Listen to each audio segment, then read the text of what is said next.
our board chair, Kathleen Kirby, and Chairman Emeritus Dick Wiley, but know that important work keeps them away.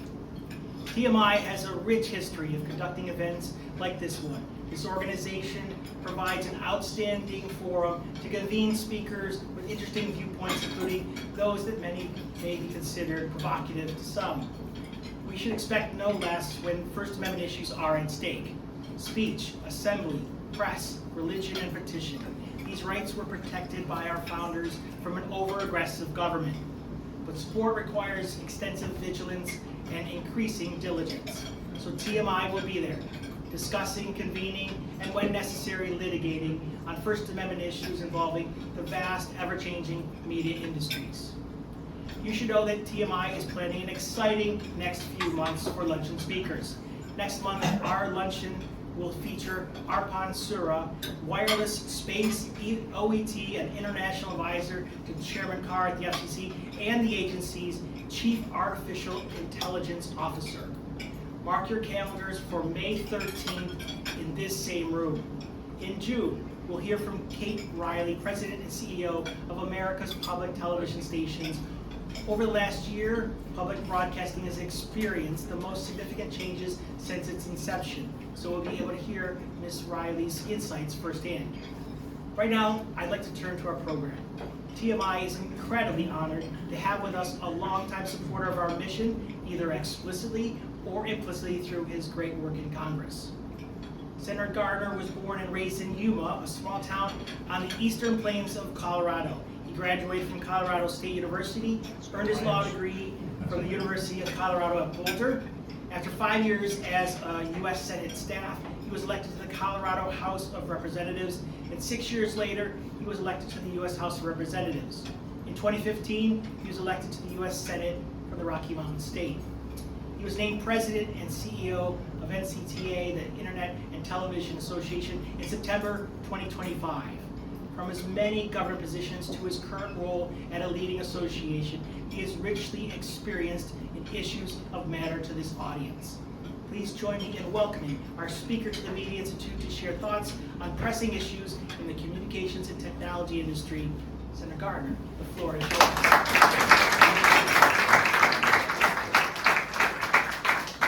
Thank you very much for having me today. I greatly appreciate the opportunity to be with the Media Institute, TMI. Thank you.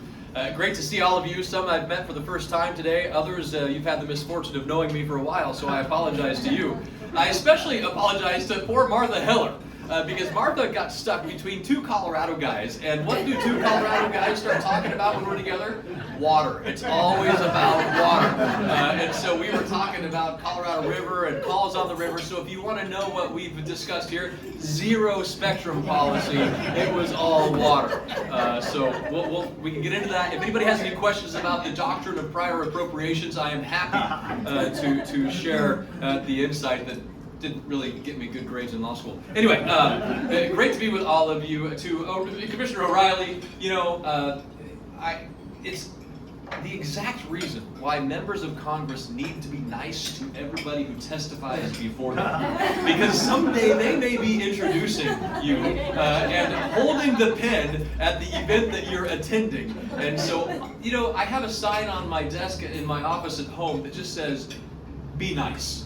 And so I think there's a lesson there for all of Congress, perhaps all of Washington, and maybe the rest of the country. Be nice, because we all do need to work together in this great land of ours, celebrating America's 250th, so that we can celebrate together. Well, we won't be there. America's 500th, so it'll be exciting. When Mike said that I was appointed to this position, named this position in September, there's a little bit of a backstory there, and the great team at NCTA knows the story. I was told that I would start in October, which was great.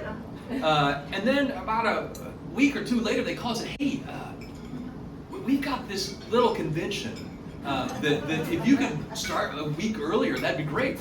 And I'm thinking, okay, yeah, I can do that. Well, they didn't tell me that there were like 8,000 people at this SCTE convention, the Society for Cable Television Engineers, and that we had an 11,000 square foot exhibit hall. and that I would be hosting the chairman of the Energy and Commerce Committee on a fireside chat, Chairman Carr. And so week one was probably the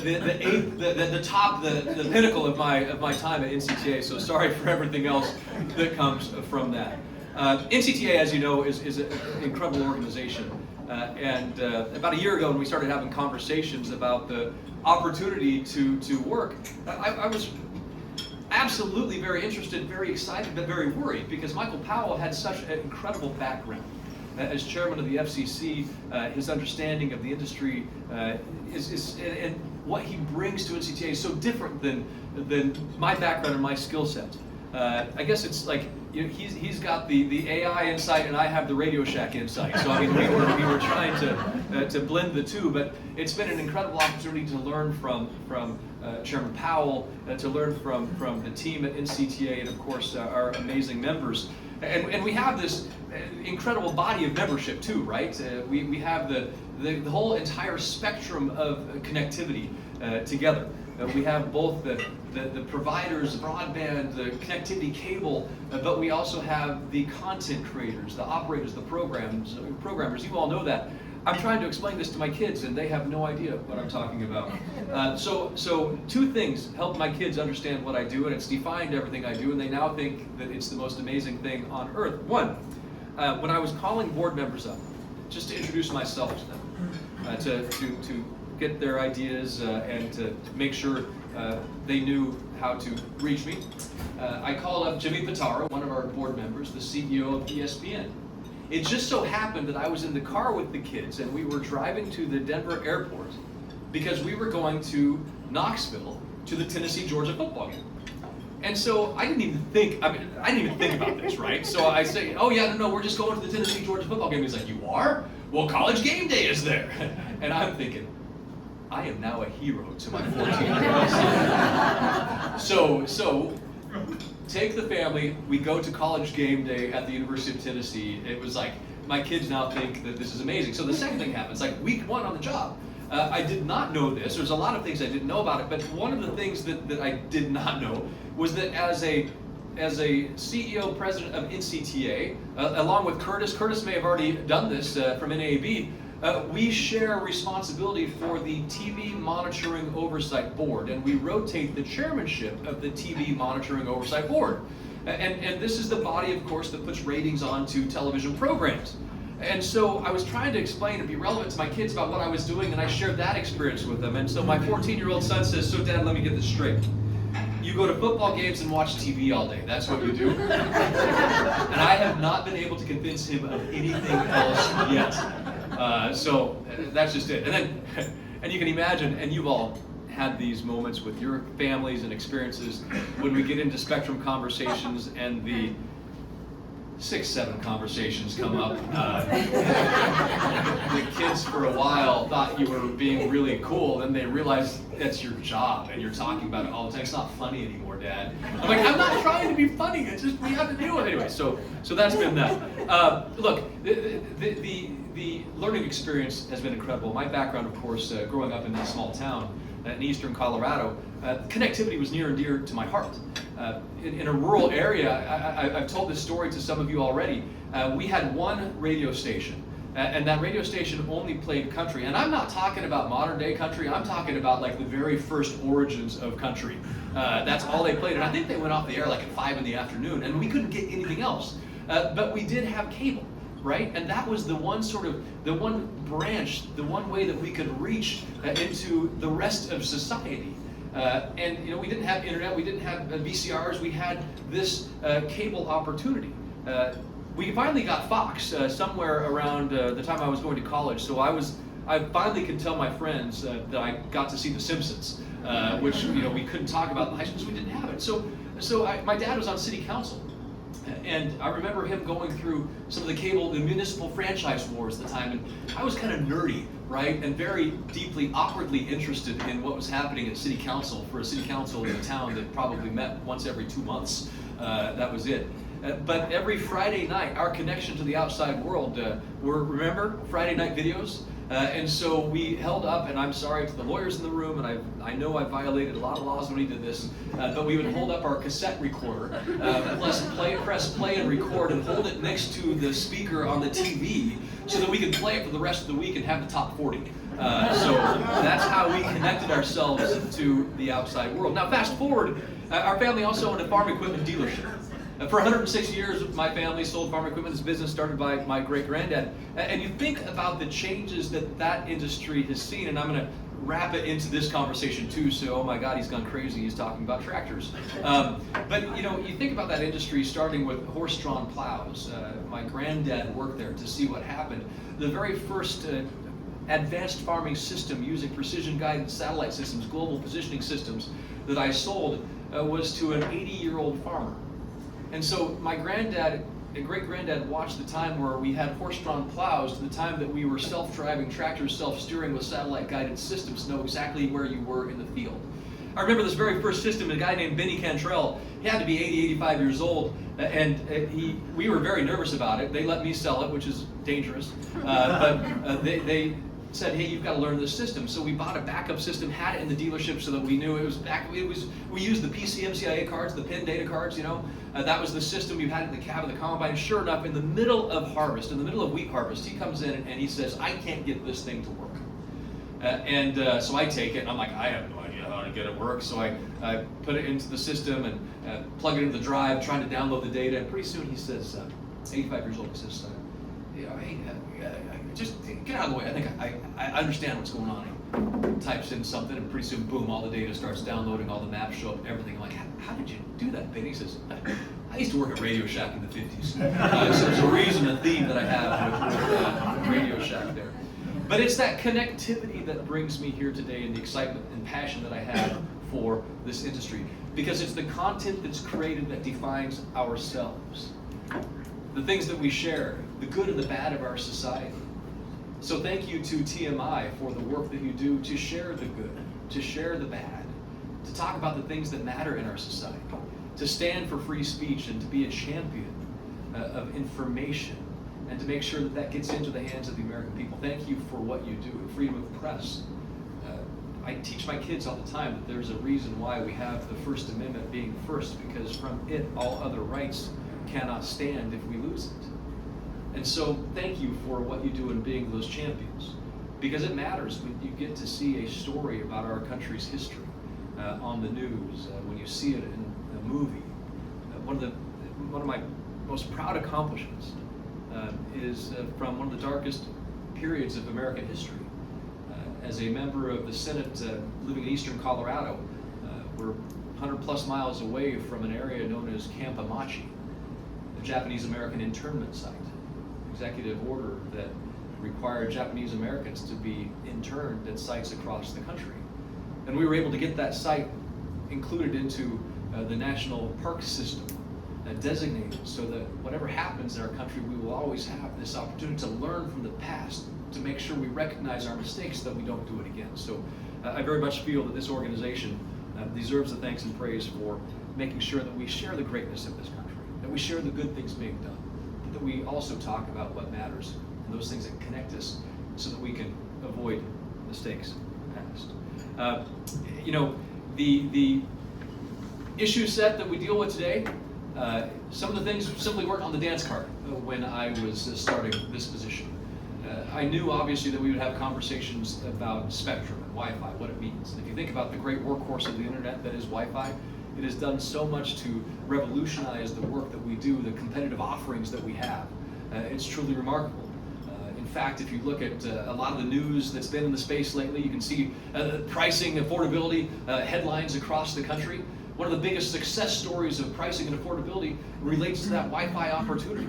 It's now the fact that, yes, you have a competition in mobile that didn't exist. We're together now the 4th largest mobile carrier.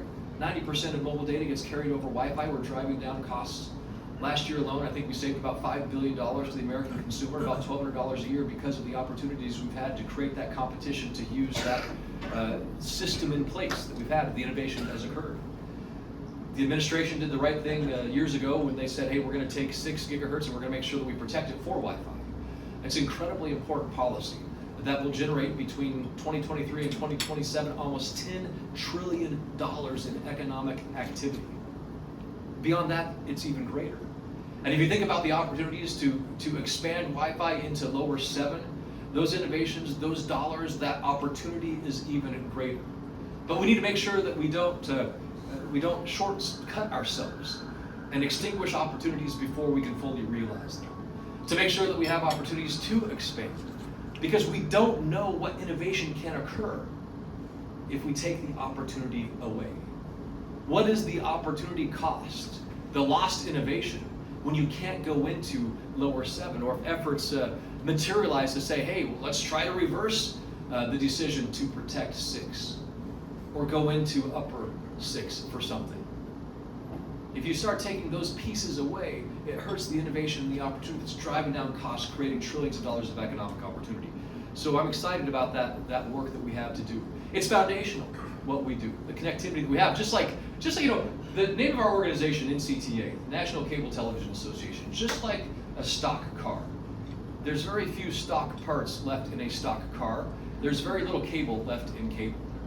So when I look at the National Cable Television Association, I look at the National Connectivity Association. And I think about the work that we do from our programmers to our operators and how they bring it all together. But it makes a difference in how we create affordable connectivity to drive down costs. If you look at the opportunity to use the infrastructure that we create to build out AI, it matters greatly. I want to go through some other issues in Wi-Fi. I'm going to talk about affordability. I'm going to get to a little bit more here. I started talking about Wi-Fi lower 7 and that expansion opportunity, but also the work that we've done in CBRS.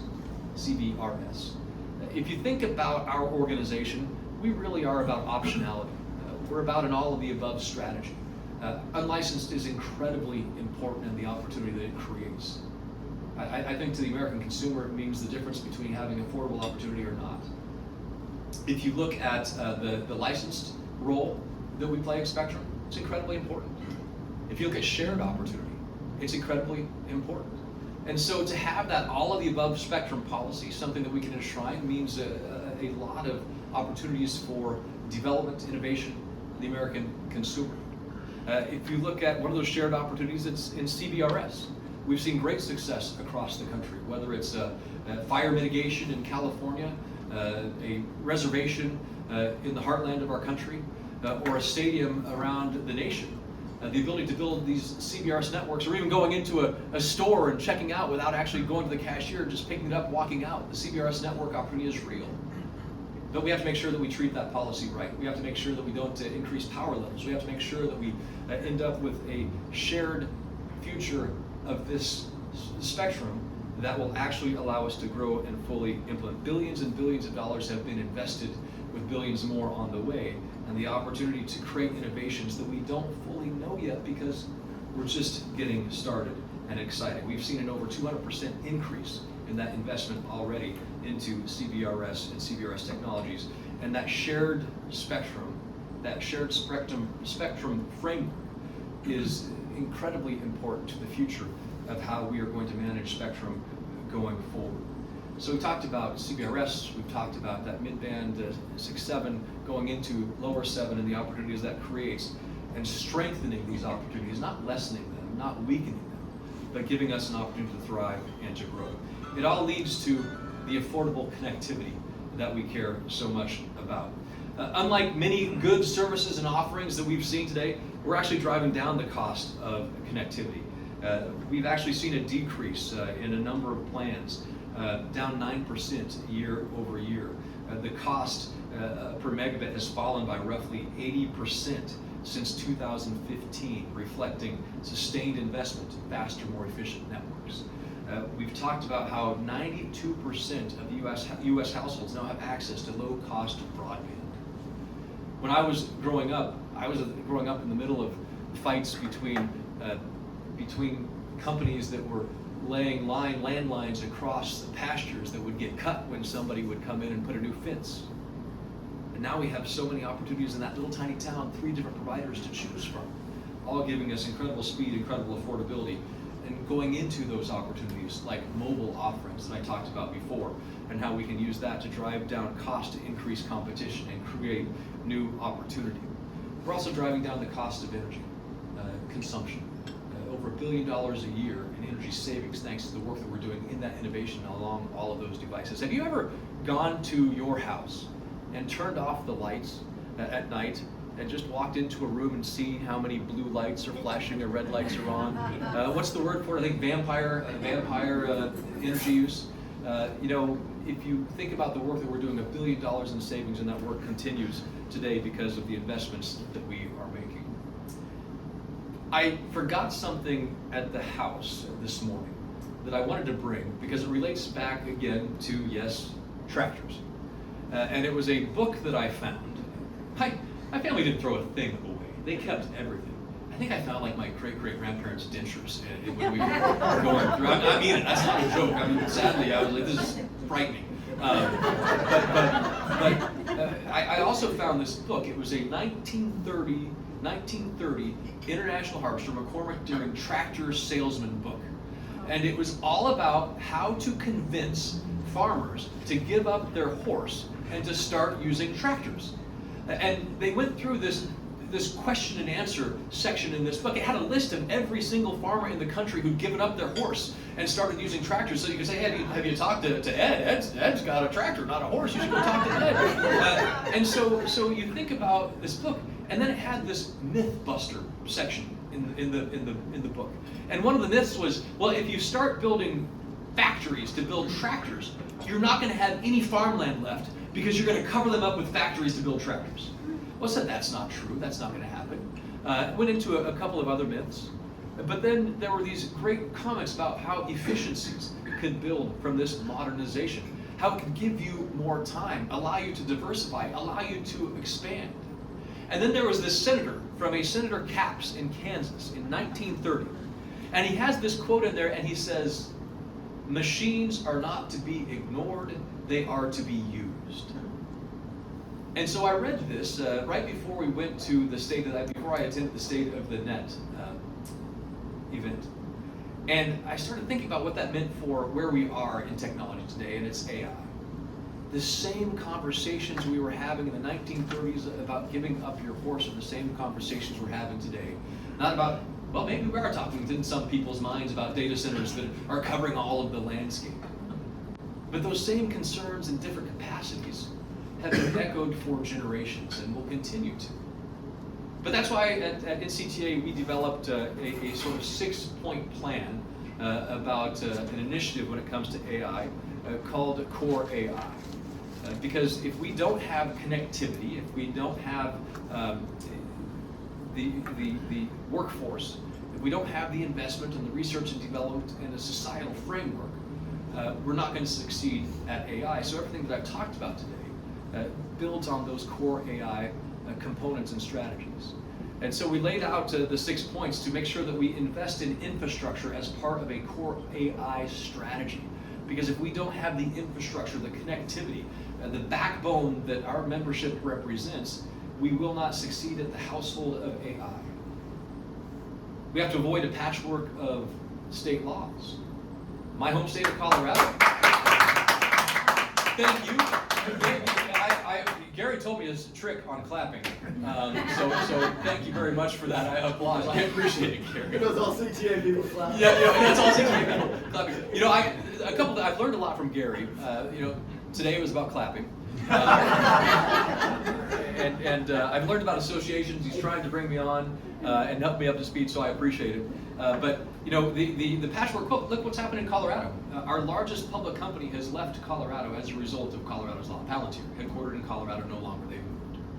Others are on their way because of what we have done.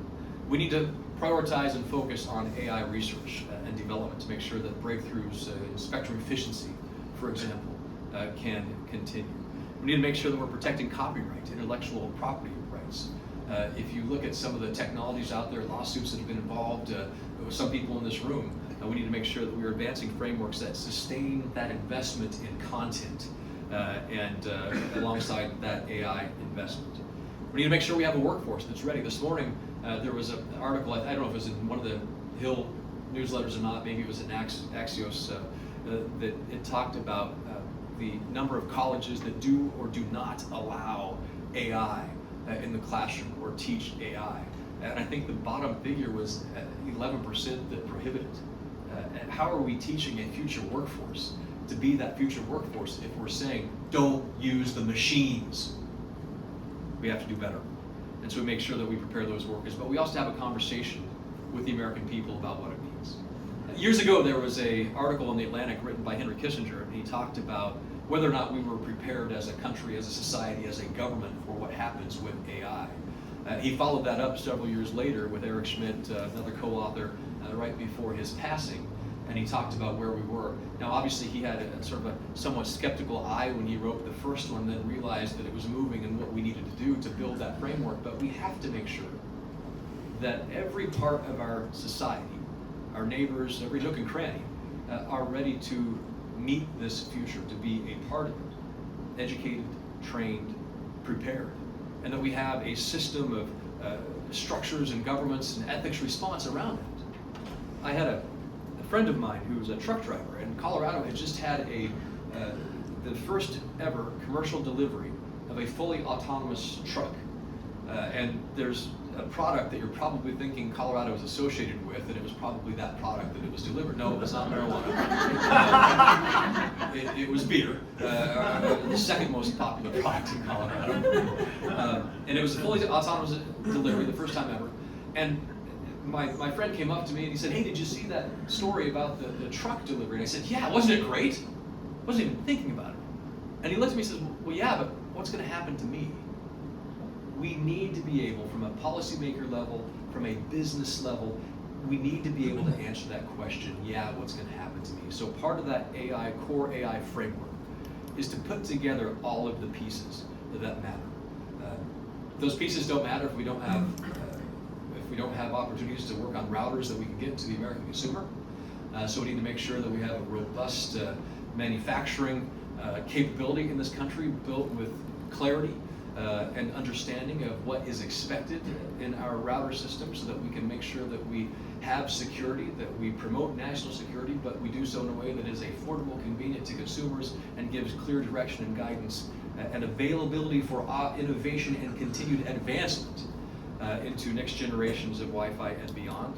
The router discussion is a key and critical part of that. I look forward to discussions that we'll be having later this week with NSC and beyond to help understand how we can work together and what comes next. I assume that there will be more to follow, and we need to make sure that we have a handle on this so that we aren't surprised, but we are working as one team, one nation, one great opportunity to innovate going forward.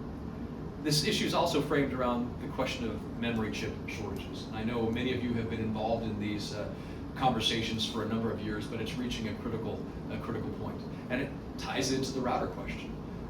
Cost of chips in a router used to make up about 3% of the router's cost. Today, that's already about 20%. In the past couple of days, you've seen news from Microsoft Surface increasing the price because of memory. You've seen Sony PlayStation's increase in part because of the price of memory. You've seen increases in cell phone handsets increasing because of memory. And of course, it's understandable when you have three companies that make about 95%, it's Micron, Samsung, SK Hynix. They make about 95% of the chips that we're talking about here, particularly the DRAM, DDR4 type chips. And that shortage is going to create an incredible affordability crisis for consumer and consumer goods.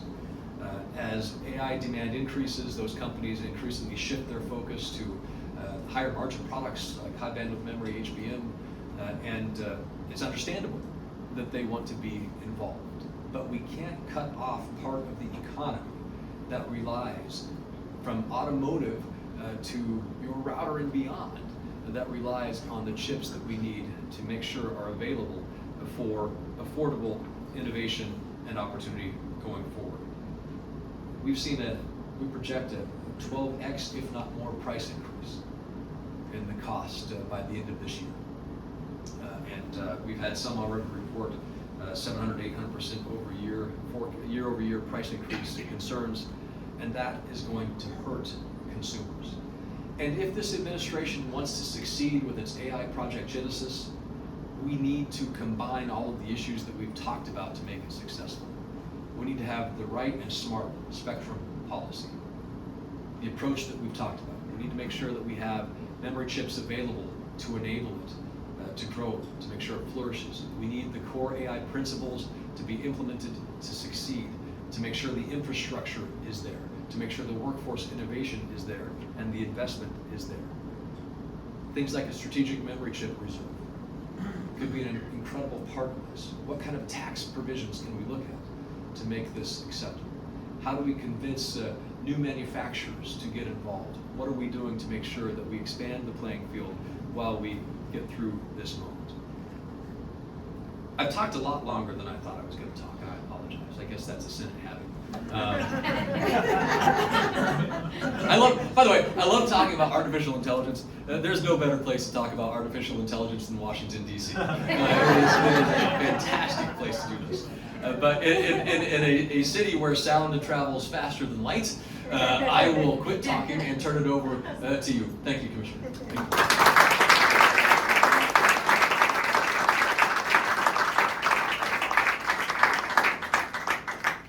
Has graciously offered to answer some questions that people may have, while respecting the time that everyone has. Who's got a question for the senator? We can start with the Colorado Rockies. They still suck. Okay, next. Seems to be right here. So, welcome to the world of Washington associations, and I'm so glad that you're supporting such a wonderful, important cause. And thank you for talking about artificial intelligence in a very positive way. But I have two questions, one easier than the other. First of all, what is the biggest difference between being a senator and being an association CEO? I'm much taller now. I'll repeat the question, sorry. Oh, do people not hear? All right. And second question is, if you had a magic button that could change one existing law or regulation, what would it be? Yeah. Federal law. Yeah, federal law regulation. Yeah. So if you think about the first question was asked, what's the difference between being the leader of a trade association versus being in the Senate? And that was my response. I'm much taller now than I was. A couple things. Number one, I remember, I think I've shared this story with you. When I first came to Washington, D.C., and I started as a young intern out of law school, I was working for an agricultural trade association, the National Corn Growers Association. I thought going into that the big conflict would be between the corn growers and the soybean growers or the cotton growers. No, it was between the Kansas corn growers and the Illinois corn growers and the Georgia corn growers. And so navigating the internal conflicts, very similar to what we have to manage with in the Senate, right? Not about left or right or red or blue, but about a company that has an interest here that may not align with this company's interest. And those are great conversations to have, because within them, as you find resolution to them, you find opportunity, innovation, and new investment opportunities. So that's exciting. So I think that's one. What did Mitch McConnell always say about being the majority leader? I think in the Senate it was, it's like being the caretaker of a cemetery. And I think Thune has borrowed this now. He said, everybody's underneath you, but nobody listens. I think that's what he said. I think that was Mitch McConnell's, and who knows who it was before him, and now it's John Thune's, and I just ripped it off too. In law school, they told me that the law abhors original thought. In Congress, they said the law abhors original jokes. So we'll keep recycling them. I think just look at some of the regulations that have applied recently. I think if you look at the President's memorandum, I think that makes a mistake if they proceed with licensed only in lower 7. So I think that's a mistake, and they should do better. Because if they don't, they're gonna hurt our ability to innovate, to thrive, and the cost savings that we've achieved through that competition could be impacted in environment. More questions? I'm Amy McLean from CFX, formerly Cable Facts. Not that Cable. So you talked a bit about the varied membership for NCTA, and on the outside looking in, it may seem like operators and content companies are going further apart. Some of your largest members are merging. As the new guy, I'd like to hear your perspective on how they are connecting in NCTA. Well, I think that's just it. You used the word in your question, connecting. And that's connecting with each other, connecting with opportunity, and connecting to the American people. We really do rely on each other. The ability to get that out there, the ability to have that content out into the ether. And for programmers to have those opportunities, for operators to be able to say, hey, this is something that we can provide and offer to. But you look at the bundled opportunities that people are creating now, I mean, it really is bringing people into it. There was back in January, there was a tweet, and I don't remember exactly who it was from, if I remember right, but it was talking about the increase in cable subscriptions for the first time since 2017, because of many of the offerings that can be put together, programmers and operators together. So, and plus the mobile part of this, the opportunities to bring mobile to consumers affordably. So that's a great opportunity. You look at one of our most active members on the board, Kristen Dolan, AMC.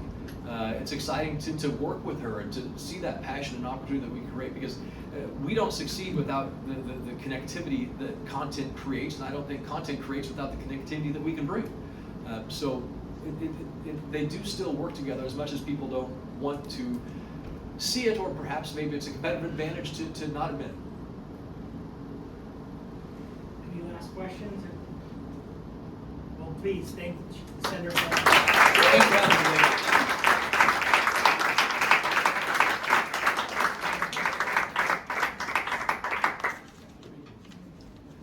Great job. We're adjourned. Have a lovely day.